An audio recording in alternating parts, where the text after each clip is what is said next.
യോഗശാല ഹാളെന്നാണ് ഞങ്ങൾ അറിയുന്നത്. അവിടെ എത്തിയപ്പോഴാണ് ആനന്ദ ചന്ദ്രോദയ യോഗശാല ഹാളാണെന്ന് അറിയുന്നത്. ആ യോഗശാല ഹാളിലെ പരിപാടിക്ക് പങ്കെടുക്കുമ്പോൾ സ്റ്റേജിൽ നോക്കുന്നതിന് പകരം ഞാൻ അതിൻ്റെ ചുമരിൽ എഴുതി വെച്ചിരിക്കുന്ന സൂക്തങ്ങളായിരുന്നു നോക്കിയത്. ആ സൂക്തങ്ങളിലൂടെയാണ് ബ്രഹ്മാനന്ദ ശിവയോഗിയുമായിട്ട് എനിക്ക് ബന്ധവും താല്പര്യവും അടുപ്പവും ഉണ്ടായത്. അതിനിടയിൽ എൻ്റെ നാട്ടിൽ ഒരു നാരായണൻ എന്ന് പറയുന്ന ഒരാളുണ്ട്. അദ്ദേഹത്തിന് നാട്ടുകാരെല്ലാം ഒരു അരവട്ടാണെന്നാണ് പറയുക. എന്ത് വിഷയം പറയുമ്പോഴും അദ്ദേഹം ശിവയോഗിയുടെ ജ്ഞാനപ്പെണ്ണ എന്ന് അവസാനിക്കുന്നൊരു കീർത്തനം ചൊല്ലാറുണ്ടായിരുന്നു.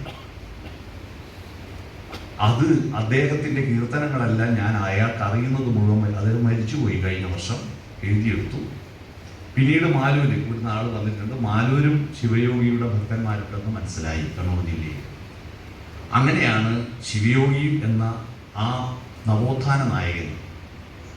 അദ്ദേഹത്തിൻ്റെ ദർശനങ്ങൾ ഞാൻ പരമാവധി പറയുന്ന പ്രസംഗങ്ങളിലെല്ലാം അദ്ദേഹത്തിൻ്റെ പേരുപയോഗിക്കുകയും അദ്ദേഹത്തിൻ്റെ ദർശനങ്ങൾ അവതരിപ്പിക്കുകയും ചെയ്യാറുണ്ട്. അങ്ങനെ ഇരിക്കെ ഇത്തരത്തിലൊരു സംഗമം സംഘടിപ്പിക്കുന്നു എന്ന വാർത്ത കേട്ടപ്പോൾ വളരെ സന്തോഷം തോന്നി. കേവലം ഈ സംഗമത്തിലൊരു കേൾവിക്കാരനായി വരണമെന്ന് മാത്രം ഉദ്ദേശത്തിലാണ് ഞാൻ വരാമെന്ന് പറഞ്ഞത്. പക്ഷേ എന്നോടിവിടെ പ്രസംഗിക്കണമെന്ന് നിർദ്ദേശിച്ചതുകൊണ്ട് ഞാൻ പ്രസംഗിക്കുന്നു. ഇവിടെ വേദിയിലിരിക്കുന്നവരോട് അപേക്ഷിച്ച് ഞാൻ വെറും ഇതിനെ സംബന്ധിച്ചൊരു വെറും ശിശുവാണ്. എങ്കിലും നമുക്ക് എൻ്റെ ചില ചിന്തകൾ ഇവിടത്തേക്ക് വരുമ്പോഴും ഇവിടെ നിൽക്കുമ്പോഴുള്ള ചില ചിന്തകൾ നിങ്ങളുമായി പങ്കുവെക്കുക എന്ന് മാത്രമാണ് ഞാൻ ഉദ്ദേശിക്കുന്നത്. നമ്മുടെ രാജ്യത്ത് 6,49,907 രജിസ്റ്റർ ചെയ്ത ക്ഷേത്രങ്ങളുണ്ട്. രജിസ്റ്റർ ചെയ്യാത്ത ക്ഷേത്രങ്ങൾ ഏതാണ്ട് 1-2 ലക്ഷം വേറെയുണ്ട്. ഈ ക്ഷേത്രങ്ങളിലെ പൂജാരിമാരും പ്രാർത്ഥിക്കുന്നവരും എല്ലാമായിട്ട് ഈ രാജ്യത്തെ ജനസംഖ്യയിൽ ഇപ്പോൾ എൻ്റെ നാട്ടിൽ കൊട്ടിയൂർ ഉത്സവത്തിൽ ലക്ഷങ്ങളാണ് മെനക്കെട്ടിട്ട് അവിടെ എല്ലാ തൊഴിലും കൂലി ഉപേക്ഷിച്ചിട്ട് അവിടെ വരുന്നത്, ശബരിമലയിൽ പോകുന്നതൊക്കെ. ഇത്രയും മനുഷ്യരുടെ അധ്വാനത്തിൻ്റെ നഷ്ടം നികത്തിയിരുന്നെങ്കിൽ തന്നെ ഇന്ത്യ സമ്പന്ന രാജ്യമായിരുന്നു എന്ന് ഞാൻ കഴിഞ്ഞ ദിവസം ഒരു അമ്പലത്തിലെ സാംസ്കാരിക സമ്മേളനത്തിൽ പോയി പ്രസംഗിച്ചു. അടി കിട്ടാതെ പോകുന്നത് ഭാഗ്യം. ഞാൻ പറഞ്ഞു വന്നത്, ഈ ക്ഷേത്രങ്ങൾ പള്ളിയുടെ എണ്ണം വേറെയുണ്ട്, ചർച്ചിൻ്റെയും മോസ്കിൻ്റെയും എണ്ണം വേറെയുണ്ട്. ചെറുകിട പൂജാതി കർമ്മങ്ങൾ മിക്ക വീട്ടിലും ഇപ്പോൾ പൂജാമുറികളുണ്ടല്ലോ. അവിടെയൊക്കെ കണ്ണൂർ താഴെ ചൊവ്വയിൽ നിന്ന് മേലെ ചൊവ്വയിലേക്ക് പോകുന്ന വഴിയിൽ 250 രൂപയ്ക്ക് സരസ്വതിയെ കിട്ടും, 300 കൊടുത്താൽ ഗണപതിയെ കിട്ടും. അതുകൊണ്ട് എല്ലാ വീട്ടിലും ഇപ്പോൾ പൂജാമുറികളും പ്രാർത്ഥനകളും ഒക്കെയാണ്. ഒരു ദിവസം ഒരു ദൈവം തുള്ളി ഓടുന്നത് ഞാൻ കണ്ടു. ഞാൻ ഒരു ജനപ്രതിനിധിയാണ്. എൻ്റെ ജില്ലാ പഞ്ചായത്തിലെ ഡിവിഷനിലുള്ള റോഡിൻ്റെ എസ്റ്റിമേറ്റ് എടുക്കാൻ അവിടുത്തെ ഓവർസീർ വരാഞ്ഞിട്ട് ഞാൻ അയാളെ വീട്ടിൽ രാവിലെ പോയി. അയാൾ നല്ല തടിയനാണ്, ഒരു കുംഭക്കൊടലിനാണ്. അയാൾ ഉണർന്നിട്ടുണ്ട്, പക്ഷെ ഇവിടെ ഉണ്ട്, എവിടെയാണെന്ന് കാണുന്നില്ലെന്ന്. അദ്ദേഹത്തിൻ്റെ അമ്മ കുളിച്ച് ഈറനണിഞ്ഞ് തലയിലൊരു തോർത്തും ചുറ്റി കോണിപ്പടിയുടെ ചുവട്ടിൽ ഇരുന്നിട്ട് ഇതിന് പൂജ ചെയ്യുക. ആ പൂജ ചെയ്യുന്നതിനിടയിൽ ഒരു അവതാളം ഞാൻ കേട്ടു, ഒരു പൊട്ടലും ചിറ്റലും കേട്ടു. നോക്കുമ്പോൾ ഈ കോണിപ്പടിയുടെ തൊട്ടപ്പുറത്തുള്ള ടോയ്ലറ്റിൽ ഇരുന്നിട്ട് ഇയാള് അതിൻ്റെ അകത്തുള്ള ശബ്ദമാണ് ഈ പൂജയുടെ ഇടയിൽ. ഉണ്ടായിരുന്നുവെങ്കിൽ അവിടെ നിന്ന് തുള്ളി ഓടുമായിരുന്നു. ഈ കാര്യവും ഞാൻ പറയാറുണ്ട്. ഞാൻ പറഞ്ഞു വന്നത്, ഇത്രയും ക്ഷേത്രങ്ങളും ഇത്രയും കൃതികളും പാരായണങ്ങളും വേദങ്ങളും ഉപനിഷത്തുകളും ഒക്കെ ഉണ്ട് നമ്മുടെ രാജ്യത്ത്. കൊളംബസ് അമേരിക്ക കണ്ടുപിടിക്കുന്നതിന് 1000 വർഷം മുമ്പ് നളന്ദയും തക്ഷശിലയും സർവകലാശാലയും ഉണ്ടായിരുന്നു ഇവിടെ. കഴിഞ്ഞ ദിവസം കൽഹണൻ്റെ ഒരു പുസ്തകം എനിക്ക് കിട്ടി. കൊറ്റിയത്ത് സദാനന്ദൻ എന്ന് പറയുന്ന ആളാണ് എനിക്കത് തന്നത്. ആ പുസ്തകത്തിലാണ് കാശ്മീരിലെ ശാരദ സർവകലാശാലയെ പറ്റി മനസ്സിലാക്കിയത്. അവിടെ പോയി പഠിച്ചിട്ടാണ് ജഗദ്ഗുരു ആദിശങ്കരൻ കർണാടകത്തിൽ ശാരദാ പീഠമുണ്ടാക്കിയത് എന്ന പുസ്തകത്തിൽ കൃത്യമായി എഴുതിയിട്ടുണ്ട്. അത്തരത്തിലുള്ള സർവകലാശാലകൾ ഉണ്ടായിരുന്നു. ഉപനിഷത്തുകൾ 18 പുരാണങ്ങളിൽ 25,000 പേരുണ്ട്. ഈ പേരുകളല്ല നമ്മളിനിയിപ്പോൾ പുരാണത്തിലെ പേര് സിനിമക്കിടാൻ പറ്റില്ല എന്നൊരവസ്ഥയിലേക്ക് വന്നിരിക്കുന്നു അല്ലേ? അല്ലെ ജനത്തിനുണ്ടാൻ പറ്റില്ല. കാരണം പേരിട്ട് ഇനിയിപ്പോ ജപ്പാനീസ് ചൈനീസ് പേരുകൾക്ക് ഇറക്കുമതി ചെയ്യേണ്ടി വരും. കാരണം സിനിമയിലിട്ടാൽ ആ സിനിമക്ക് സെൻസർ ബോർഡ് കട്ടാൽ. സുരേഷ് ഗോപിന്റെ സിനിമയായാൽ പോലും സെൻസർ ബോർഡ് അനുവാദം കൊടുക്കുന്നില്ല എന്നുള്ളൊരു അവസ്ഥ വന്നാൽ പിന്നെ സാധാരണക്കാരൻ എടുത്താൽ എന്തായിരിക്കും അവസ്ഥ? ജാനകിയൊക്കെ നമ്മുടെ കയ്യിൽ നിന്ന് പോവുക. അപ്പൊ ഞാൻ പറഞ്ഞു വന്നത്, ആ 18 പുരാണങ്ങളിൽ ഏതാണ്ട് 10-25,000 പേരുകളുണ്ടല്ലോ. ആ പേരിന്റെ പേരിലാണല്ലോ പിന്നെ ബാക്കി എല്ലാവർക്കും പേരിട്ടത്. അതിനു മുമ്പ് പേരില്ലല്ലോ. ഈ ലോകത്ത് സകലത്തിനും പേര് കൊടുത്ത മനുഷ്യനാണ്. ദൈവത്തിനും പേര് കൊടുത്ത മനുഷ്യനാണ്. ഭൂമിക്കും ആകാശത്തിനും എല്ലാറ്റിനും പേര് കൊടുത്ത മനുഷ്യനാണ്. മനുഷ്യൻ വരുന്നതിന് മുമ്പ് ഈ ലോകത്തിൽ ഒന്നിനും പേരുണ്ടായിരുന്നില്ല. ഇത്രയും പേരുകൾ ഉണ്ടാക്കി. ധൃതരാഷ്ട്ര 100 മക്കൾക്ക് പേരിട്ട് തന്നെ ഇപ്പൊ 2 മക്കൾക്ക് പേരിടാൻ വേണ്ടിയിട്ട് എത്ര നെറ്റിലാ തപ്പുന്നു? 100 മക്കൾക്ക് പേരിട്ടു ധൃതരാഷ്ട്രൻ, അല്ലേ? ഒന്നും ആവർത്തിക്കാതെ ഇടുകയും ചെയ്യും. അത്രയും പേരിട്ടവർ. നമ്മുടെ ഇംഗ്ലീഷ് മരുന്നും മെന്റലിയഫിന്റെ പട്ടികയും 104 മൂലകങ്ങളും ഒക്കെ ഉണ്ടാകുന്നതിന് 1000 കൊല്ലം മുമ്പ് നമ്മുടെ നാട്ടിലെ മരങ്ങളുടെയും ചെടികളുടെയും വള്ളികളുടെയും പൂക്കളുടെയും ഇലയും തൊലിയും പൂവും കായും വേരും തണ്ടും ലാബറട്ടറി ഇല്ല, മൈക്രോസ്കോപ്പ് ഇല്ല, ഒന്നുമില്ലാതെ വായിലിട്ട് ചവച്ചരച്ച് നോക്കിയിട്ടാണ് കഷായവും അരിഷ്ടവും ലേഹ്യവും വടകവും ഗുളികയും തൈലങ്ങളൊക്കെ ഉണ്ടാക്കി വെച്ചത്. ചരകനും സുശ്രുതനും സഞ്ജീവിനിയും. അതൊരു ചെറിയ ബുദ്ധിയൊന്നുമല്ല, അപാര ബുദ്ധിയായിരുന്നു. ഇത്രയും ബുദ്ധിമാന്മാരുള്ള നമ്മുടെ രാജ്യത്ത് ഒറ്റൊരു ചോദ്യം: ഈ ഹാളിലുള്ള ഏതെങ്കിലും ഒരു വസ്തു ഇന്ത്യയെ കണ്ടുപിടിച്ചിരുന്നു? ഒന്ന് പരിശോധിക്കുക. അവിടെയാണ് ഈ ബുദ്ധിയെ സനാതനം എന്ന് പറഞ്ഞിട്ട് കുടുക്കിക്കടത്തിയിട്ട് അധുനാതനത്തിലേക്ക് കൊണ്ടുപോകാതിരുന്ന പുരോഹിത വർഗമാണ് ഈ രാജ്യത്തിന്റെ ശത്രു. ഈ ഹാളിൽ ഈ മൈക്ക് കണ്ടുപിടിച്ചത് ഇന്ത്യയിലല്ല, എന്റെ വാച്ച് കണ്ടുപിടിച്ചത് ഇന്ത്യയിലല്ല, കണ്ണട കണ്ടുപിടിച്ചത്, പേന കണ്ടുപിടിച്ചത്, കടലാസ് കണ്ടുപിടിച്ചത്, അച്ചടി കണ്ടുപിടിച്ചത്, ബൾബ് കണ്ടുപിടിച്ചത്, ഫാന് കണ്ടുപിടിച്ചത്, കാറും ലോറിയും കണ്ടുപിടിച്ചത്, ക്യാമറ കണ്ടുപിടിച്ചത് ഒന്നും ഇന്ത്യയിലല്ല. ഇത്രയും വിവരമുണ്ടായിട്ട് സനാതനികളോട് ഞാൻ എല്ലായിടത്തും ചോദിക്കുക, എന്തുകൊണ്ട് ആധുനികമായി മനുഷ്യൻ ഉപയോഗിക്കുന്ന ഒന്നുപോലും ഇന്ത്യയിൽ കണ്ടുപിടിച്ചതല്ല? എല്ലാം അന്നു കണ്ടുപിടിച്ചു വന്ന വിസ്റ്റം എറൈസ് ഫ്രം ഈസ്റ്റ് എന്നാ പറഞ്ഞിരുന്നത്. വിവേകം കിഴക്ക് നിന്നാണ് ഉദിക്കുന്നതെന്ന് പാശ്ചാത്യര് പറഞ്ഞിരുന്നു. സംഭവം നമ്മുടെ ജ്ഞാനത്തിന്റെ വികാസ പ്രക്രിയ ഭാരതത്തിൽ തടഞ്ഞു വെച്ച പുരോഹിതന്മാരാണ് ഈ രാജ്യത്തിന്റെ സകലമായ ദയനീയാവസ്ഥയുടെയും കാരണക്കാർ. ഈ സത്യം വിളിച്ചു പറയാൻ നമുക്ക് ധൈര്യം വേണം. സന്യാസിമാരെയും പുരോഹിതന്മാരെയും രണ്ടും രണ്ടായി കാണണം കേട്ടോ. സന്യാസിമാരെന്ന് പറഞ്ഞാൽ കഞ്ചാവ് അടിച്ചിട്ട് കുംഭമേളക്ക് പോയിട്ട് വീട് തിരയുന്നവരെ കുറിച്ചല്ല ഞാൻ ഉദ്ദേശിക്കുന്നത്. ശങ്കരാചാര്യര് പോലും പറഞ്ഞിട്ടുണ്ട്, ജഡിനി മൂണ്ടീരും ചിതകേശ കാഷായാംബര ബഹുകൃതവേഷ. അതിന്റെ അവസാനം പറഞ്ഞത് ഉദരനിമിത്തം ബഹുകൃതവേഷം എന്നാണ്. മുട്ടയടിച്ചിട്ടും മുടി കത്തിച്ചിട്ടും ജട പിടിച്ച മുടിയുമായി നടന്നിട്ടൊക്കെ ഒരുപാട് സന്തോഷ് മാധവൻ നമ്മുടെ നാട്ടിലുണ്ട്. പക്ഷെ സമ്യക്കായി ന്യസിക്കുന്നവർ സ്വന്തം സുഖഭോഗങ്ങളെല്ലാം ഉപേക്ഷിച്ചുകൊണ്ട് ബഹുജന സുഖായ ബഹുജന ഹിതായ എന്ന ഉദ്ദേശത്തിൽ മുന്നോട്ട് പോകുന്ന സന്യാസിമാർ, ആ സന്യാസി പരമ്പരയിൽപ്പെട്ട കുറെ ആളുകൾ സനാതനികളല്ല, അധുനാദിനികളായ സന്യാസിമാർ ഈ രാജ്യത്ത് ഒരുപാടുണ്ടായിരുന്നു.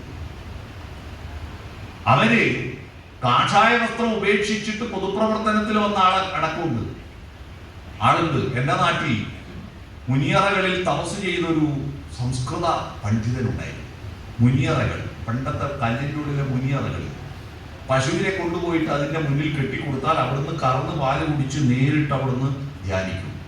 അയാൾ പിന്നീട് കൊൽക്കത്ത വേദാന്താശ്രമത്തിൽ ശ്രീരാമകൃഷ്ണാശ്രമത്തിലെ സന്യാസി വേദാന്ത അധ്യാപകനായിട്ട് അവിടെ പോയി ഉള്ളൂരിന്റെ വരി വായിച്ചു.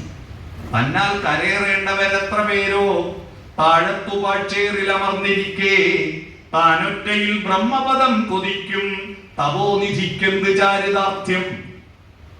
താൻ കൈപിടിച്ചുയർത്തേണ്ട പാരതന്ത്രത്തിന്റെയും അജ്ഞതയുടെയും ദാരിദ്ര്യത്തിന്റെയും ചളിക്കുണ്ടിൽ ആണ്ടുകിടക്കുന്ന ഒരുപാട് ആളുകൾ ഇവിടെ കഷ്ടപ്പെടുമ്പോൾ ഞാൻ ഒറ്റയ്ക്ക് മോക്ഷം പ്രാപിക്കാൻ ശ്രമിക്കുന്ന തപോനിധിക്ക് എന്ത് ചാരിതാർത്ഥ്യമാണ്? ഈ മോക്ഷസങ്കല്പം വലിയ ആപത്തുണ്ടാക്കി നമ്മുടെ രാജ്യത്ത്. അജ്ഞാതമായ മരണാനന്തര ലോകത്തെ മുതലെടുത്തിട്ടാണല്ലോ ഈ ഭൂമിയിലെ മനുഷ്യരെ മുഴുവൻ ചൂഷണം ചെയ്തത്. കമ്മ്യൂണിസ്റ്റ് പാർട്ടിയുടെ ജാഥക്ക് പോകുമ്പോഴും ഇൻകുലാബ് സിന്ദാബാദ് എന്ന് മുദ്രാവാക്യം വിളിക്കുമ്പോഴും സൈഡിൽ വിളക്ക് കണ്ട ഇങ്ങനെയാക്കും. എന്താണെന്നറിയാമോ?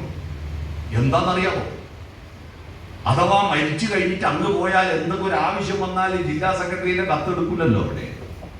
അതുകൊണ്ടാണ് ഇങ്ങനെയാക്കുന്നത്. ഈ മരിച്ചു കഴിഞ്ഞാലുള്ള ലോകമുണ്ടല്ലോ, ആ ലോകത്തെ പറഞ്ഞ് പേടിപ്പിച്ചിട്ടാണ് ഈ മുഴുവൻ തട്ടിപ്പ് ലോകത്ത് നടത്തുന്നത്. നിങ്ങൾ അറിയണം, അജ്ഞാതമായ മരണാനന്തര ലോകത്തെ വെച്ച് ജ്ഞാതമായിരിക്കുന്ന ഇഹലോക ജീവിതത്തെ ചൂഷണം ചെയ്യുന്ന ഭീകരന്മാരാണ് പുരോഹിതന്മാർ. അതെവിടെയും പറയാൻ എനിക്ക് ഒരു പേടിയുമില്ല, ഭയവുമില്ല. ആ പുരോഹിതന്മാര് എന്തിനിങ്ങനെ പോകുന്നു എന്ന് മനസ്സിലാക്കിയിട്ട് തന്റെ കാഷായ വസ്ത്രം ഉപേക്ഷിച്ചിട്ട് തലശ്ശേരിയിൽ വന്നിട്ട് ശ്രീനാരായണ ധർമ്മപരിപാലന യോഗം ഉണ്ടാക്കിയ ആള്. അദ്ദേഹം ഒരു ഈഴവനോ തീയനോ ആയിരുന്നില്ല. ശ്രീനാരായണ ധർമ്മപരിപാലന യോഗത്തിന്റെ സെക്രട്ടറി ആയ ആളാണ്. പ്രസിഡന്റ് ഒരു ബ്രാഹ്മണനായിരുന്നു. ആ ബ്രാഹ്മണൻ പിന്നീട് സുപ്രീം കോടതിയുടെ ജഡ്ജിയായി. അയ്യരാണ്, വി.ആർ. കൃഷ്ണയ്യരായിരുന്നു തലശ്ശേരിയിലെ SNDPയുടെ ആദ്യത്തെ പ്രസിഡന്റ്. മാരാർ ജാതിയിൽപ്പെട്ട ഈ മനുഷ്യൻ പിന്നീട് സംസ്ഥാനത്ത് മന്ത്രിയൊക്കെയായി. ആ മനുഷ്യന്റെ ഗ്രാമത്തിനാണ് ഞാൻ വരുന്നത്. ആ മനുഷ്യന്റെ ക്ലാസ്സിൽ നിന്നാണ് വിവേകാനന്ദ ദർശനങ്ങളൊക്കെ ഞാൻ പഠിച്ചത്. പുരാണങ്ങളെ പുനരാഖ്യാനം ചെയ്ത് പുതിയ വിധത്തിൽ മാറ്റി വിമർശനാത്മകമായി പഠിക്കണമെന്ന് പഠിപ്പിച്ചത് അദ്ദേഹത്തിന്റെ പേര് N.E. ബാലറാം എന്നാണ്. അദ്ദേഹം ജനിച്ച ഗ്രാമത്തിലാണ് ഞാനും ജനിച്ച് ജീവിക്കുന്നത്. മനസ്സിലാക്കണം.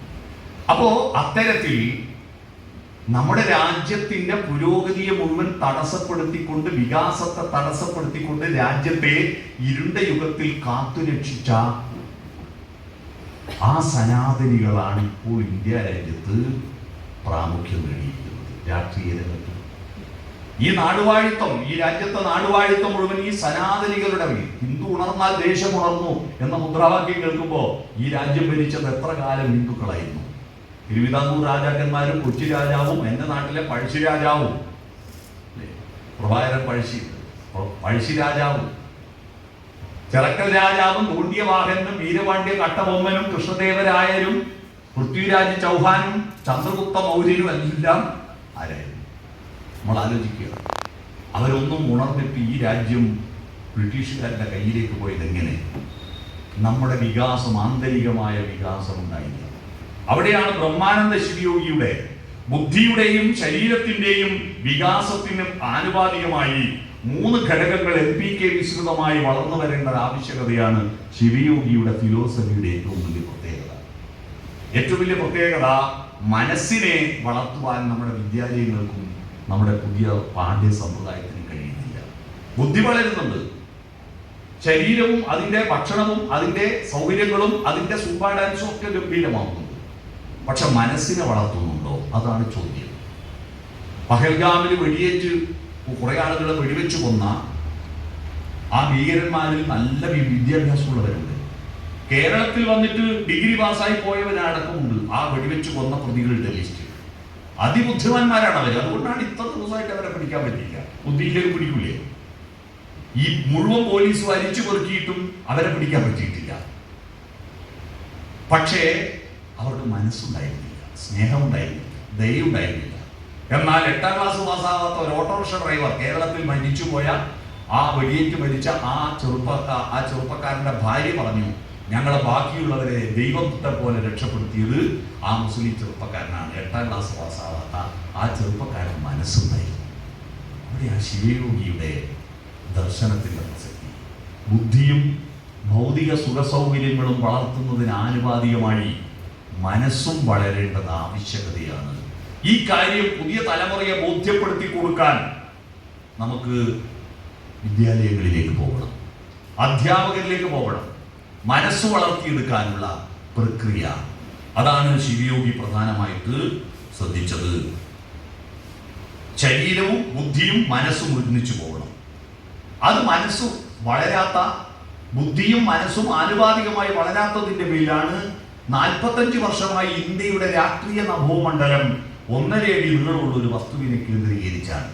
അത് ഇടതുപക്ഷമാവട്ടെ വലതുപക്ഷമാവട്ടെ എല്ലാവരും അതിനെ കേന്ദ്രീകരിച്ചുകൊണ്ടുള്ള അതിന്റെ പറയുകയുള്ള ചർച്ചയായിരുന്നു. അല്ലെ, ആ 1.5 അടി നീളമുള്ള സാധനത്തെ പറ്റിയിട്ട് കൃത്യവും വ്യക്തവുമായി പറഞ്ഞത് കേട്ടിട്ടുണ്ടോ? അഗ്നിർദേവോ ദ്വിജാദീനാം മുനീനാം ഹൃദിദൈവതം പ്രതിമാം അപ്രബോധീനാം സർവത്ര സമദർശിനാം. ബ്രാഹ്മണർക്ക് അഗ്നിയിലാണ് ദൈവം, തീയിലാണ്. അവർ ഈ അഭിഷേകവും പൂജയൊക്കെ നടത്തുന്നത് നമുക്ക് വേണ്ടി വരുമാനം ഉണ്ടാക്കാൻ ചെയ്യുന്ന അവരുടെ ഹോമമാണ്, അഗ്നിയിൽ ഹവിസ് സമർപ്പിക്കലാണ്. മുനിമാർക്ക് ഹൃദയത്തിലാണ് ദൈവം. പ്രതിമാം അപ്രബോധീന, വിവരമില്ലാത്ത പൊട്ടന്മാർക്ക് പ്രതിമയിലാണ് ദൈവം. കൃത്യമായി പറഞ്ഞിട്ടുണ്ട്. പ്രതിമാം അപ്രബോധീന സർവത്ര സമദർശിന. സമദർശികൾക്ക് എല്ലായിടത്തും ദൈവമാണ്, എല്ലായിടത്തും ദൈവമാണ്. ഈശാവാസ്യം ഇതം സർവം. ഈ അപ്രബോധികളുടെ ആ ദൈവമുണ്ടല്ലോ, അതാണ് ബാബറി മസ്ജിദിന്റെ അകത്ത് ഒരു മലയാളി കൊണ്ടുപോയിട്ടത് 1.5 അടി നീളത്തിൽ. ആ വിഗ്രഹത്തെ കേന്ദ്രീകരിച്ച് 45 വർഷമായി ഇന്ത്യൻ രാഷ്ട്രീയം. ഏത് തെരഞ്ഞെടുപ്പിലും ബാബറി മസ്ജിദും അയോധ്യയാണ് ചർച്ച, അല്ലെ?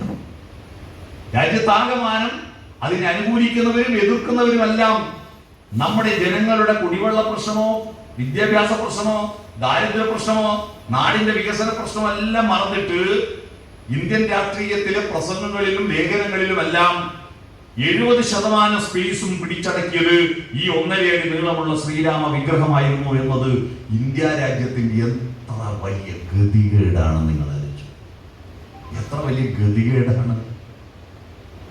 ആ അപ്രബോധികളുടെ എണ്ണം വർദ്ധിക്കുന്നു നമ്മുടെ രാജ്യത്ത്.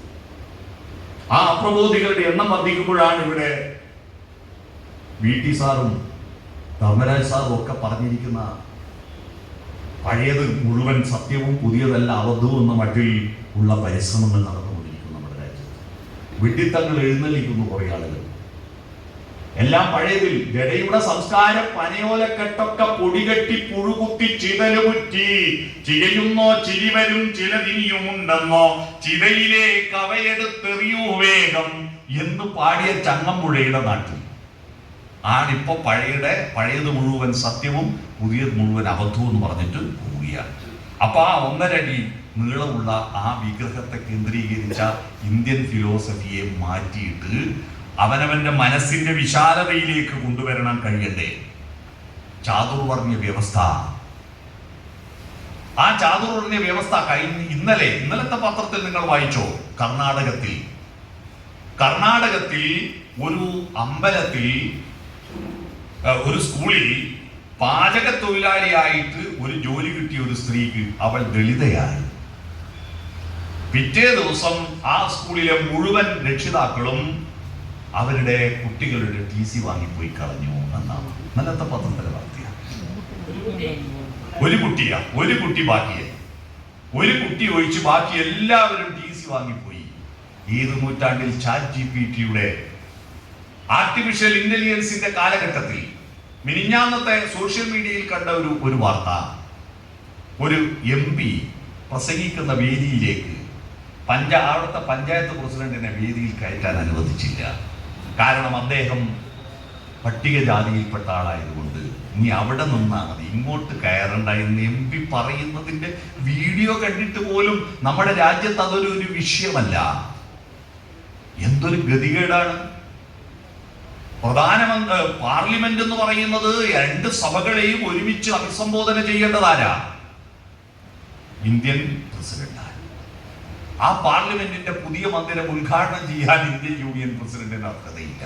കാരണം അവരും ദളിതയാണ്, അവരൊരു സ്ത്രീയാണ്, അതിനു പുറമെ ഒരു വിധവയാണ്. ഇത് 3 അയോഗ്യത കൊണ്ടാണ്. ഇന്ത്യൻ ഭരണഘടനയുടെ യോഗ്യതകളൊന്നുമല്ല, ചാതുർവർണ്ണ്യത്തിന്റെ യോഗ്യതകളാണ് പ്രധാനം. ഇവിടെ അക്ഷരമുള്ള ഈ രാജ്യം തകർന്നു പോയത് എന്തുകൊണ്ടാ? കർമ്മത്തെയും ചിന്തയെയും ചാലിച്ചു ചേർക്കാത്തത് കൊണ്ടാണ്. ഞാനിപ്പോ A+കാർക്ക് സ്വീകരണം നടക്കുന്ന സ്കൂളുകളിലെല്ലാം ഞാൻ പോയി ചോദിക്കാറുണ്ട്, ഇന്ത്യ കണ്ട ആദ്യത്തെ A+കാരനാരാണ്? അവരോട് ചോദിച്ചു, അവര് പലരും ചിന്തിച്ചു, ഒന്നും ഉത്തരം പറയുന്നില്ല. അവസാനം ക്ലൂ കൊടുക്കും.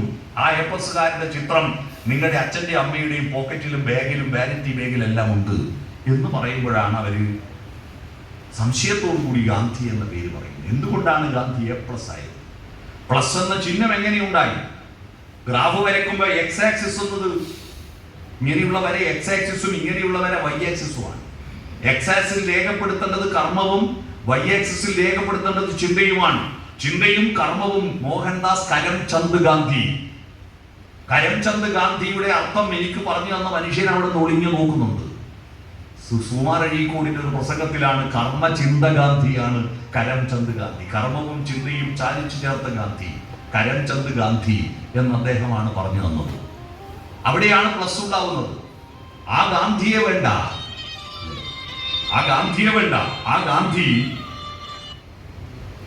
ഗാന്ധി ഇന്ത്യൻ നവോമണ്ഡലത്തിൽ അദ്ദേഹം രാമരാമ മന്ത്രത്തെ ഉപയോഗിച്ചു. കാരണം അദ്ദേഹം ഇന്ത്യ രാജ്യത്ത് ബഹുഭൂരിപക്ഷ ആളുകൾ രാമരാമ എന്ന് ജീവിക്കുന്നത്. രാമരാമ എന്ന് ജപിക്കുന്ന രാമൻ ഏതാ രാമൻ? ദശരഥപുത്രനായ രാമന് മുമ്പ് ഒരു രാമൻ ഉണ്ടെന്ന് പറഞ്ഞു കൊടുക്കാൻ നമുക്ക് കഴിയണം. അതേതാ രാമൻ? രാജബ്ദോച്ചാരണ മാത്രേണ മുഖാൻവിര്യന്തി പാതക പുനഃപ്രവേശ ഭീര്യാജ മകാരച്ച കവാടവേൽ. രാ എന്നുച്ചരിക്കും വേളയിൽ ഉള്ളിലെ മഹാപാപങ്ങൾ പുറത്തേക്ക് പോവുകയും പുറത്തുപോയ പാപങ്ങൾ തിരിച്ചകത്ത് പ്രവേശിക്കാതിരിക്കാൻ മാ എന്ന് വായ പൊട്ടുകയും ചെയ്യുന്ന രാമനാണ് ആ രാമൻ.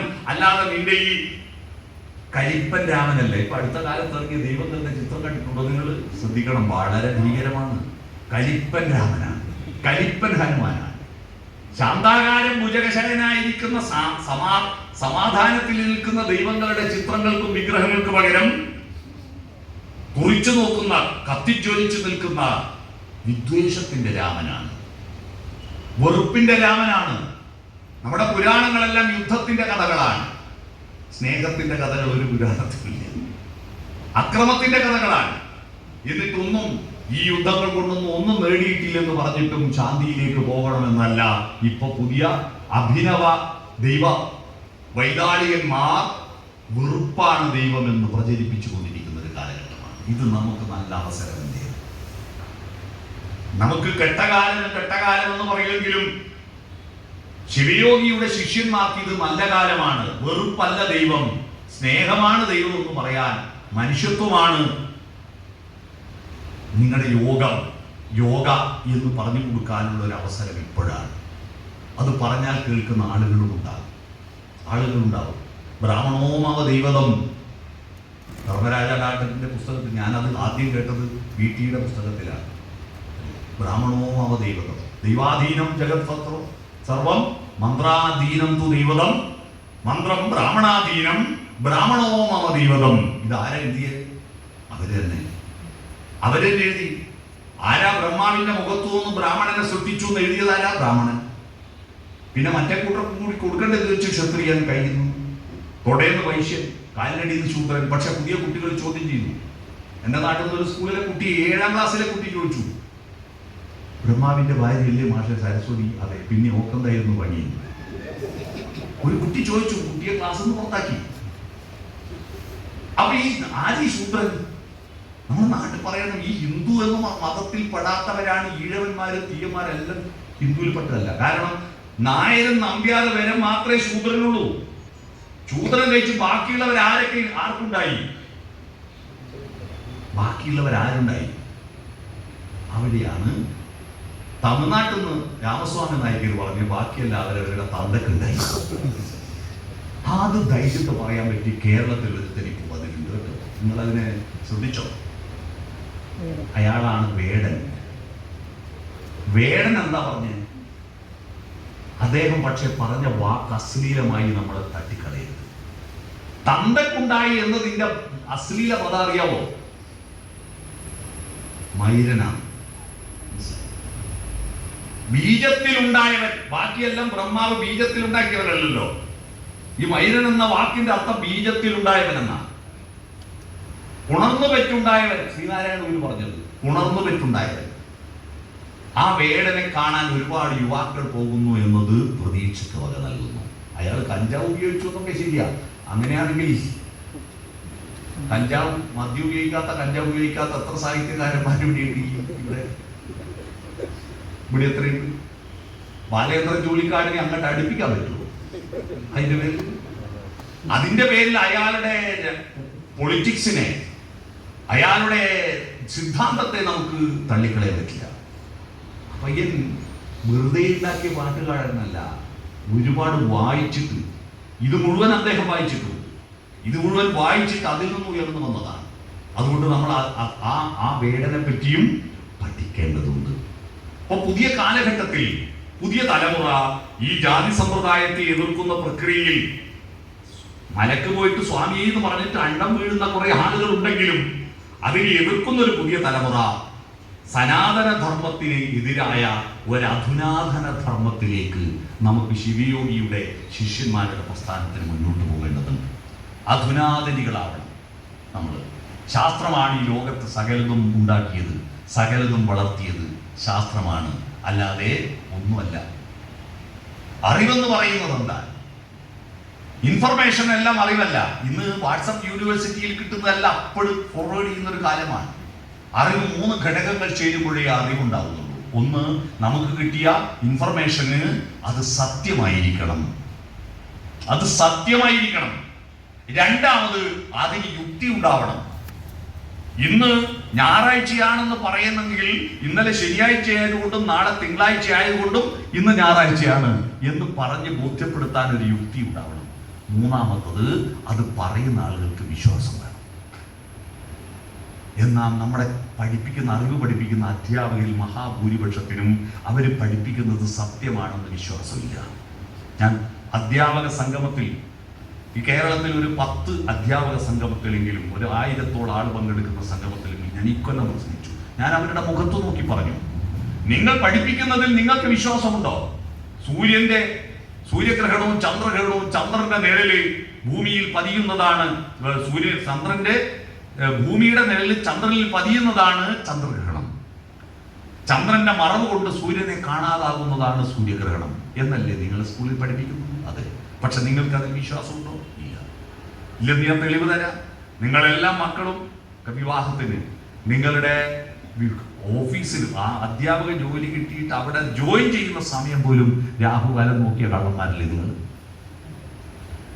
ഈ പാമ്പ് വിഴുങ്ങി രാഹു വിഴുങ്ങിയിട്ടാണ് ഈ ഗ്രഹണം ഉണ്ടാകുന്നത് എന്നുള്ള പഠിപ്പില്ലേ? ആ പഠിപ്പിന്റെ പറയിലാണല്ലോ രാഹു. ആ രാഹു എന്ന് പറയുന്നൊരു സാധനം ഈ പ്രപഞ്ചത്തിലെവിടെയുണ്ടോ? ഇല്ലാത്ത രാഹുവിനെ നോക്കി കാലം നോക്കി നടക്കുന്നവരല്ലേ നിങ്ങൾ? അപ്പൊ നിങ്ങൾ പഠിക്കുന്നതിൽ നിങ്ങൾക്ക് വിശ്വാസമില്ല. അപ്പൊ നിങ്ങളുടെ ഇൻഫർമേഷൻ നോളജ് അല്ല എന്ന് മുഖത്ത് നോക്കി അധ്യാപകരോട് പറയണം. അധ്യാപകരാണ് ഇപ്പോ അന്ധവിശ്വാസത്തിന്റെ അടിമകളായി മാറുന്നത്. അന്ധവിശ്വാസത്തിന്റെ അടിമകളായി മാറുന്നത് അധ്യാപകരാണ് ഇപ്പൊ മഹാഭൂരിപക്ഷം. അത് സ്കൂളിലും അങ്ങനെ ആയാൽ പിന്നെ എന്തിന് ഗവർണറെ പറയുന്നു? ഗവർണറുടെ കൊടിയെ പറ്റിയിട്ട് നിങ്ങൾ മനസ്സിലാക്കണം. ഭാരതാംബയുടെ കയ്യിലുള്ള കൊടിയില്ലേ, ഞാൻ രാഷ്ട്രീയം പറയുന്നതെന്ന് വിചാരിക്കരുത്. ഈ കൊടിയെ പറ്റിയിട്ട് ശങ്കരാചാര്യരാണ് ഈ കൊടിയെ പറ്റി പറഞ്ഞത്. ഇങ്ങനെ, സന്യാസി, നിനക്ക് 2 സ്വകാര്യ സ്വത്തേ പാടുള്ളൂ. എന്താണ് ആ 2 സ്വകാര്യ സ്വത്ത്? 2 കോണകങ്ങൾ. ഒന്ന് ഉടുക്കുക, ഒന്ന് അലക്കുക. അലക്കിയിട്ട് ആറിയിട്ട സ്ഥലത്തോട് അവിടെ കിടക്കും. കിടന്നാൽ ആ സ്ഥലത്തോട് ഇഷ്ടം വരും. അവിടെ അതിരുണ്ടാക്കും, വീടുണ്ടാക്കും, ഭാര്യ വേണം, കുടുംബത്തോട് വേണം തോന്നും. അതുകൊണ്ട് ഒരു സ്ഥലത്ത് ആറിയിടാൻ പാടില്ല. നീ അവിടുന്ന് ആ കോണക അലക്കിയിട്ട് വടിയുമ കെട്ടി നടന്നുള്ളൂ. അങ്ങനെയാണ് ശങ്കരരാമൻ കൊലക്കേസിൽ കാഞ്ചി കാമകോടി മഠാധിപതി സ്വാമികളെ അറസ്റ്റ് ചെയ്ത് കൊണ്ടുപോകുമ്പോ അദ്ദേഹത്തിന്റെ കയ്യിലെ വടിയിൽ ഒരു തുണിക്കെട്ട് കെട്ടിനോ?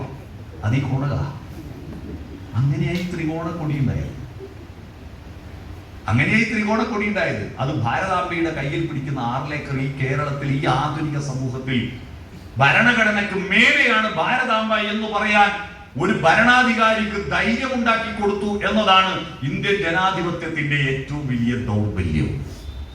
ആ ദൗർബല്യം ഇന്നത്തെ മാതൃഭൂമി പത്രത്തിൽ KA ജോണി എഴുതിയ ഒരു ലേഖനമുണ്ട്. ഇന്നത്തെ മാതൃഭൂമി പത്രത്തിൽ ഇന്ത്യൻ ജനാധിപത്യത്തെ ഏത് ദിശയിലേക്കാണ് കൊണ്ടുപോയി അധപ്പതിപ്പിക്കുന്നതെന്ന് കൃത്യമായി തെളിവ് സഹിതം അതിൽ അവതരിപ്പിച്ചിട്ടുണ്ട്. അതിൽ 7 പോയിന്റുകളുണ്ട്. ഞാനത് നിങ്ങൾ വായിച്ചോ, ഞാനത് പറയുന്നില്ല. 7 പോയിന്റുകൾ, ഞെട്ടിപ്പിക്കുന്ന 7 കാര്യങ്ങൾ അതിലുണ്ട്. ഞെട്ടിപ്പിക്കുന്ന 7 കാര്യങ്ങൾ. അപ്പോ വളരെ വളരെ ഭീകരമായ അവസ്ഥയാണ് ലോകത്ത്. അപ്പൊ അത്തരത്തിൽ നമ്മുടെ നാടിന്റെ ജനാഭിപ്രായം ഭൂരിപക്ഷം പറഞ്ഞ കായവഴുക്കും. ഭൂരിപക്ഷം പറഞ്ഞതുകൊണ്ട് അസത്യം സത്യമാവില്ലല്ലോ. ആകാശത്ത് 1 ലക്ഷം നക്ഷത്രങ്ങൾ ആകാശത്തുണ്ടായിട്ടും രാത്രിക്ക് വെളിച്ചം കിട്ടുന്നില്ലല്ലോ. എന്നാൽ സത്യത്തോട് അടുത്ത് നിൽക്കുന്നതുകൊണ്ട് പകൽ ഒറ്റ നക്ഷത്രമേ ഉള്ളൂ, പകൽ വെളിച്ചം കിട്ടുന്നുണ്ടല്ലോ എന്ന് വയലാർ രാമ ഓർമ്മയുടെ ഒരു പാട്ടിൽ പറയുന്നുണ്ട്. ഓർമ്മയുണ്ടോ? പ്രപഞ്ചം മുഴുവൻ വെളിച്ചം നൽകാൻ പകലിനൊന്നേ വിളക്കുള്ളൂ. ലക്ഷം നക്ഷത്ര ദീപങ്ങൾ കൊളുത്തി സ്വപ്നം കാണുന്നു രാത്രി. വെളിച്ചം സ്വപ്നം കാണുന്നു രാത്രി. അദ്വൈതം ജനിച്ച നാട്ടിൽ. വയലാറിന്റെ പല പാട്ടുകളിലും ബ്രഹ്മാനന്ദ ശിവയോഗിയുടെ ആദർശങ്ങളുണ്ട്. ഈ ഭൂമിയല്ലാതെ വേറൊരു സ്വർഗമില്ല. അതുകൊണ്ട് ഈ മനോഹര തീരത്ത് ഒരു ജന്മം തരുമോ എന്ന് അപേക്ഷിച്ചത് മരണാനന്തര ലോകത്തെ തിരസ്കരിക്കുന്നതാണ്.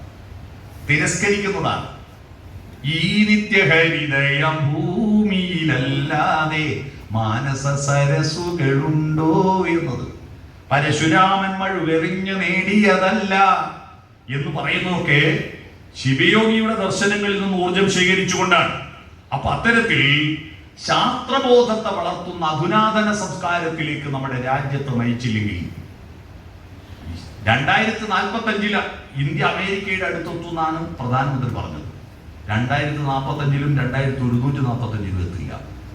കാരണം അത്രയും പിന്തിരിപ്പൻ ആദർശങ്ങൾക്കും ആശയങ്ങൾക്കും ശക്തി പ്രാപിച്ചൊരു ജനതയാണ് നമ്മുടെ നാട്ടിൽ. ജനതയാണ് ഈ കേരളത്തിലും. നിങ്ങൾ ശ്രദ്ധിക്കണം, കേരളത്തിലും എനിക്ക് അമ്പലത്തിൽ പോകണ്ടെന്ന് പറഞ്ഞ് നാമജപ ഘോഷയാത്ര നടത്താൻ കുലസ്ത്രീകളെ കണ്ടപ്പോ ഞങ്ങൾക്ക് സതി അനുഷ്ഠിക്കാൻ അവകാശം വേണമെന്ന് പറഞ്ഞുകൊണ്ട് ജയ്പൂരിൽ പ്രകടനം നടത്തിയ സ്ത്രീകളുടെ ആ കഥ നൂറ്റാണ്ടുകൾക്ക് മുമ്പാണ്. ഒരു നൂറ്റാണ്ട് മുമ്പാണ് ഞങ്ങൾക്ക് സതി അനുഷ്ഠിക്കാൻ സ്വാതന്ത്ര്യം, സതി നിരോധിച്ചതിനെതിരായി സമരം നടത്തിയ സ്ത്രീകൾ പ്രകടനം നടത്തിയിട്ട് ഒരു നൂറ്റാണ്ട് കഴിഞ്ഞിട്ടാണ് കേരളത്തിലെ കുലസ്ത്രീകൾ, നാടുവാഴിത്തത്തിന്റെ കോമരങ്ങളായി നടക്കുന്ന സ്ത്രീകൾ ഞങ്ങൾക്ക് അമ്പലത്തിൽ കയറണ്ടെന്ന് പറഞ്ഞിട്ട് നാമജപ ഘോഷയാത്ര നടത്തിയിട്ടുണ്ട്. അല്ലേ? കേരളവും മോശമൊന്നുമല്ല. കേരളത്തിലും യാഥാസ്ഥിതികന്മാരുടെ പിടിയിലേക്ക് നമ്മുടെ കുടുംബങ്ങളും വിദ്യാലയങ്ങളും മാറിക്കൊണ്ടിരിക്കുന്നു. നമ്മുടെ വീടുകളിൽ ഇപ്പോഴൊക്കെ മിക്ക വീടുകളിലും ഇപ്പോൾ എടുത്ത വീടിന്റെ വാസ്തു ശരിയാണെന്ന് നോക്കാൻ വേണ്ടി വരുന്ന ആളുകൾ വർദ്ധിച്ചു വരികയാണ്. ഈ തൃശ്ശൂരിൽ ഇപ്പോഴും കുട്ടിച്ചാത്തൻ തെരുവില്ലേ? മഠങ്ങൾ അത്രയുണ്ട്. കുട്ടിച്ചാത്തൻ മഠങ്ങൾ അത്രയുണ്ട്. ഇത്രയും വിപ്ലവ പ്രസ്ഥാനങ്ങൾക്ക് ശക്തികൾ ഇവിടെ കുട്ടിച്ചാത്തൻ മഠങ്ങൾ ഒരുപാടുണ്ട്. കല്ലേറ് നടത്താനും മലറിയാനും ഒക്കെ ആഭിചാരം ചെയ്യാൻ വേണ്ടിയിട്ട് കുട്ടിച്ചാത്തന്റെ സേവക്ക് വരുന്ന ആളുകൾ ഇഷ്ടം പോലെയുണ്ട്. അതുകൊണ്ട് കേരളവും പറയിലൊന്നുമല്ല. കേരളവും പുരോഗമന കേരളം എന്ന് പറയുന്നത് യാഥാസ്ഥിതിക കേരളം എന്ന അവസ്ഥയിലേക്ക് മാറാൻ അധികവും ദൂരമൊന്നും പോണ്ട. വലിയ വിഷയം തന്നെയാണ്. ആ വിഷയത്തിനിടയിലാണ് നമുക്ക് ബ്രഹ്മാനന്ദ ശിവയോഗിയെയും ശ്രീനാരായണ ഗുരുവിനെയും, ബ്രഹ്മാനന്ദ ശിവയോഗി ആരും കൊണ്ടുപോയി കളഞ്ഞിട്ടില്ല, ശ്രീനാരായണ ഗുരുവിനെ കൊണ്ടുപോയി കളഞ്ഞു. ഒരു സ്ഥലത്ത് ശ്രീനാരായണ ഗുരുവിന്റെ പ്രതിഷ്ഠ നടത്തിയിട്ട് അവിടെ അഭിഷേകം നടത്തിയിട്ട് അവിടെ യാഗം നടത്തുന്നു, ഹോമം നടത്തുന്നു. എന്തൊരവസ്ഥയാണ്! അദ്ദേഹം ഏതിനെയാണോ എതിർത്തത് അത് മുഴുവൻ അദ്ദേഹത്തിന്റെ അനുയായികൾ തിരിച്ചു കൊണ്ടുവരികയാണ്. വല്ലാത്തൊരവസ്ഥയാണ്. അതുകൊണ്ട് നമുക്ക് ഈ ഋഷി പരമ്പരയെ, സന്യാസിമാരുടെ, ഉൽപ്പതിഷ്ണു സന്യാസിമാരുടെ ഒരു ടീമുണ്ട്. അതിൽ ആനന്ദതീർത്ഥനുണ്ട്, വാഗ്ബടാനന്ദനുണ്ട്, ശിവയോഗിയുണ്ട്, ശ്രീനാരായണ ഗുരുവുണ്ട്, ചട്ടമ്പി സ്വാമികളുണ്ട്. ഇവരെയൊക്കെ ചേർത്ത് നിർത്തിക്കൊണ്ട് ഒരു നവോത്ഥാനം ഏതൊക്കെ തിന്മകൾ അന്ധകാരത്തെയാണോ വലിച്ചെറിഞ്ഞത് അത് മുഴുവൻ പുനരുത്ഥാനം ചെയ്ത് രംഗത്ത് വരുന്ന ഒരു കാലഘട്ടമാണിത്. അതൊക്കെ തിരിച്ചു വന്നുകൊണ്ടിരിക്കുന്ന ഒരു കാലഘട്ടമാണിത്. ക്ഷേത്രങ്ങളുടെ നവീകരണമാണ് ഇപ്പോൾ മിക്ക സ്ഥലത്തും. നമ്മുടെ സർക്കാർ ഉദ്യോഗസ്ഥന്മാർ പിരിഞ്ഞു പോയാൽ, റിട്ടയർ ആയാൽ, ഞാനത് ഒരു പ്രസംഗത്ത് പറഞ്ഞത് വീഡിയോയിൽ പിന്നെ യൂട്യൂബിൽ വന്നിട്ട് എത്ര ആളുകളായ രക്ഷിത പറഞ്ഞു. പിരിഞ്ഞു പോയാൽ അവരെല്ലാം അഭയം പ്രാപിക്കുന്നത് അമ്പല കമ്മിറ്റികളിലാണ്. ഒറ്റ യോഗ്യതയെ വേണ്ടു. ഈ തെയ്യപ്പറമ്പിൽ ഉള്ളുന്ന് വലിച്ച് അപ്പുറത്ത് കെട്ടിയിട്ട് കുഴിയായിരിക്കുന്ന വലിയ ബലൂണില്ലേ, ആ ബലൂണ് പോലുള്ളൊരു കുംഭക്കുടൽ മതി. നല്ല കുംഭക്കുടലും പൊക്കിളങ്ങ് കുഞ്ഞിട്ടുള്ള അതിന്റെ മേലെ വേഷ്ടിയിട്ടാൽ ഇങ്ങനെ പൊങ്ങി നിൽക്കുന്ന ഒരു കുംഭക്കുടൽ യോഗ്യതയുണ്ടോ? ക്ഷേത്ര കമ്മിറ്റി പ്രസിഡന്റ് ആവാം. ഒരു ടെൻഷനും വേണ്ടല്ലോ, പൈസ ഇങ്ങോട്ട് വരുമല്ലോ. റിട്ടയർഡ് ആളുകളെല്ലാം അതിലേക്ക് അഭയം പ്രാപിക്കുക. നമ്മുടെ റിട്ടയർഡ് അധ്യാപകരും റിട്ടയർഡ് ഉദ്യോഗസ്ഥന്മാരും കുറച്ച് അറിവുള്ള, കുറച്ച് പഠിച്ചവരും, അവര് മുഴുവൻ ഇതിലേക്ക് അഭയം പ്രാപിക്കുന്നതിന് പകരം അവരെ നമുക്ക് അവരുടെ എനർജി ഉപയോഗിക്കാനുള്ള സ്ഥലം വേണ്ടേ? അവരെ ആരും പരിഗണിക്കാതിരിക്കുമ്പോൾ അവർക്ക് ഒരുപാട് അറിവുണ്ട്. ഒരിപ്പോൾ മാഷന്മാർ ഒരുപാട് പഠിച്ചിട്ട് അറിവ് പൂർണ്ണമാകുമ്പോൾ പഴംപൊരി എണ്ണയിലിട്ട പോലെയാണ്, വീഴുന്നത് വരെ പിശി വെച്ചിട്ടുണ്ടാവും, എന്താ പിന്നെ അനങ്ങാണ്ട് കിടക്കും. അതുപോലെ ഈ റിട്ടയർഡായ ഒരു വലിയ സമൂഹം കൊണ്ട് അനങ്ങാണ്ട് കിടക്കുന്നത്, അവരെ നമുക്ക് പിടിക്കണം. അവരെ ചേർത്ത് പിടിച്ച് അവരെ ഇത് പഠിപ്പിച്ചിട്ട് അവരെ ഉപയോഗിച്ചുകൊണ്ട് ഇതൊരു വലിയ പ്രസ്ഥാനമാക്കി മാറ്റാൻ ഇതൊരു ചരിത്രപരമായ സമ്മേളനമാണ്. ഇതുമെല്ലാം തുടങ്ങി ശിവയോഗിയെ അടക്കമുള്ള ആളുകളെ ചേർത്ത് പിടിച്ചുകൊണ്ട് ഇതൊരു മഹാപ്രസ്ഥാനമായി മാറി. ഈ പ്രസ്ഥാനമായി മാറുന്നത് ആർക്കെങ്കിലും നേട്ടമുണ്ടാക്കാനല്ല, ശിവയോഗിയുടെ ആത്മാവിനെ മോക്ഷം കൊടുക്കാനും അല്ലല്ലോ. മുന്നിലും ഉള്ളിലും നടന്നിരിക്കുന്ന പൂർവ്വസൂരികളെ ഓർമ്മിക്കുന്നത് എന്തിനാണ്? നമ്മൾ അവരിൽ നിന്ന് എത്ര അകലെയാണ് ഇപ്പോൾ ഉള്ളത് എന്ന് സ്വയം വിലയിരുത്താനാണ്. എവിടെ നിന്നോ വന്നു ഞാൻ, എവിടെ പോണു ഞാൻ എന്ന് ഒരു സമൂഹത്തിന് ബോധ്യപ്പെടുത്താൻ ഈ വിളക്കുമരമേ വെളിച്ചമുണ്ടോ എന്ന് ചോദിക്കുന്നു. ഉദാരകാരുണിയോട് ശ്വേതകേതു പ്രവാഹന കൈവല്യന്റെ അടുത്ത് വിദ്യാഭ്യാസം പൂർത്തിയാക്കി തിരിച്ചെത്തിയിട്ട് ചോദിച്ച ചോദ്യം, ഞാൻ എവിടുന്നാ വന്ന്, ഞാൻ എങ്ങോട്ടാ പോകുന്ന, ഞാൻ ആരാണ് എന്ന ചോദ്യമാണ്. ആ ചോദ്യത്തിന്റെ മറുപടിയായിട്ടാണ് തത്വമസി പ്രത്യക്ഷപ്പെടുന്നത്. ഉദാരകാരുണി പറഞ്ഞു കൊടുക്കുന്ന മറുപടി. അപ്പൊ അത്തരത്തിൽ ഈ സമൂഹത്തിന്റെ ചരിത്രം, യഥാർത്ഥ ചരിത്രം, ചരിത്രത്തെ മുഴുവൻ തമസ്കരിക്കുന്ന ഒരു കാലഘട്ടമാണ്. ചരിത്രമൊന്നും വേണ്ട. കുഞ്ഞുണ്ണി മാഷ് ഒരു കവിതയുണ്ട്, കണ്ണെടുത്ത് കുപ്പായ കീശയിലിട്ട് കാതെടുത്ത് കമഴ്ത്തി വെച്ച് തലയെടുത്ത് വയറ്റിൽ തിരികെ നാവെടുത്ത് പുറത്തിട്ട് നടക്കുന്ന ഒരു തലമുറ. കണ്ണ് കുപ്പായ കീശയിൽ, കാശുണ്ടോ എന്ന് മാത്രം നോട്ടം, ഒന്നും എനിക്ക് കേൾക്കണ്ട, ലോകത്തിലുള്ള എല്ലാത്തിനോടും ബധിരകർണങ്ങൾ, കാതെടുത്ത് കമഴ്ത്തി വെച്ച് ചിന്ത ഭക്ഷണത്തെ കുറിച്ച് മാത്രം. വൈകുന്നേരങ്ങളിൽ ഏത് തട്ടുകടകളിലാണ് പോകേണ്ടതെന്ന് ബൈക്കും എടുത്ത് ഓടുന്നു. അവരെ കുറ്റപ്പെടുത്തണ്ട. അവരൊരു പ്രശ്നം വന്നാൽ, വിഷയം വന്നാൽ അവരുണ്ടാകും. അവർക്ക് പക്ഷേ ഇച്ഛയുള്ള സത്യമാണെന്ന് ബോധ്യമായിരിക്കുന്ന വിഷയങ്ങൾ അവരുടെ മുന്നിൽ ഇട്ടുകൊടുക്കാൻ നമുക്ക് കഴിയുമോ? അതാണ് ചോദ്യം. ആ വെല്ലുവിളി ഇവിടെ ഇരിക്കുന്ന നമ്മൾ ഏറ്റെടുക്കാം. നമുക്ക് ഒത്തുചേർന്ന് ആ വെല്ലുവിളി ഏറ്റെടുത്തുകൊണ്ട് ബ്രഹ്മാനന്ദ ശിവയോഗിയുടെ സ്വത്തുക്കളും അദ്ദേഹത്തിന്റെ ആശ്രമവും തിരിച്ചു പിടിക്കലെന്ന ചെറിയ ലക്ഷ്യത്തിലേക്കല്ല, അദ്ദേഹത്തിന്റെ ദർശനങ്ങൾ അധുനാതന സംസ്കാരത്തിലേക്ക് നമ്മുടെ ലോകത്തെ മുന്നോട്ട് കൊണ്ടുപോകാൻ ഉപയോഗയുക്തമാക്കുന്ന വെടിമരുന്നാക്കിയിട്ട് നയിക്കാൻ നമുക്ക് ഈ ദർശനങ്ങളും പുസ്തകങ്ങളും അദ്ദേഹത്തിന്റെ വാക്കുകളും ഉപയോഗിക്കാം. അതിനു വേണ്ടിയിട്ടുള്ള ഈ പരിശ്രമം, ഈ ചെറിയ പരിശ്രമം ഒരു വലിയ പരിശ്രമമായി മാറട്ടെ എന്ന് ആശംസിച്ചുകൊണ്ട് ഇവിടെ വീട്ടിയുടെ സ്മാരകം തകർന്നു കിടക്കുന്ന ഒരു നിവേദനം ഇവിടെ വായിക്കുകയുണ്ടായി. ഞാൻ അത് ആർക്കാണോ നിവേദനം കൊടുക്കുന്നത് അദ്ദേഹത്തെ ഞാൻ എല്ലാ ദിവസവും വിളിക്കുന്ന ആളാണ്. ആ നിവേദനത്തിന്റെ കോപ്പി ഇന്ന് തന്നെ ഞാൻ അദ്ദേഹത്തിന് അയച്ചു കൊടുക്കും. കേരളത്തിലെ റവന്യൂ മന്ത്രിക്ക് അയച്ചു കൊടുക്കുകയും നിങ്ങൾ കൊടുക്കുന്നതിന് മുമ്പ് തന്നെ ഞാൻ അദ്ദേഹവുമായിട്ട് അത് സംസാരിക്കുമെന്ന് മാത്രം ഇവിടെ ഉറപ്പ് തന്നുകൊണ്ട് ഇങ്ങനെ ഒരു പരിപാടിക്ക് എന്നെ ക്ഷണിച്ചതിനും എന്നെ കേട്ടതിനും നന്ദി പ്രകാശിപ്പിച്ച് ഈ സംരംഭത്തിന് എല്ലാവിധ മംഗളങ്ങളും ആശംസകളും അർപ്പിച്ച് ഞാൻ എൻ്റെ ഭാഷണം ചുരുക്കുന്നു.